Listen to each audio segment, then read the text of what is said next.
Hello, I am Charlie. Today we have a Seat Ateca 2018 model car. Uh, we done the service today, and I'm going to show you how to reset oil service light without computer. It's very easy. See, when you start the car, see, oil service now.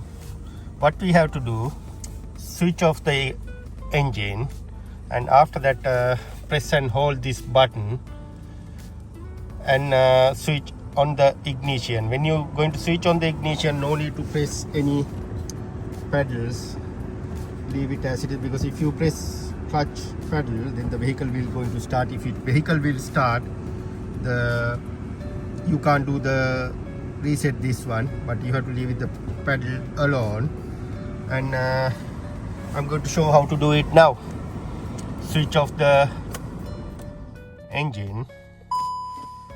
Right, it's again come service. Now I'm going to press and hold this button. Right, I'm going to press and hold this button and switch on the ignition. Right, it's switch on. Keep holding. Oil service now. Keep holding. Keep holding. Sorry, it's not going to be work because I opened the bonnet. See, it's open. I forget to close it. I'm going to close it, that one, and I'm going to show again how to do it. Right, I'm going to show you how to reset the light again. Make sure all doors are closed, bonnet closed. Now I'm going to press and hold this button and ignition on. Keep holding. Oil service reset.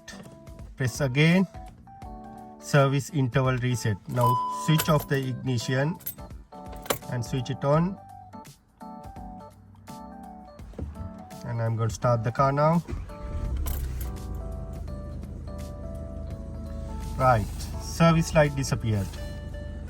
Thanks for watching. I'm Charlie from Sanung Motors.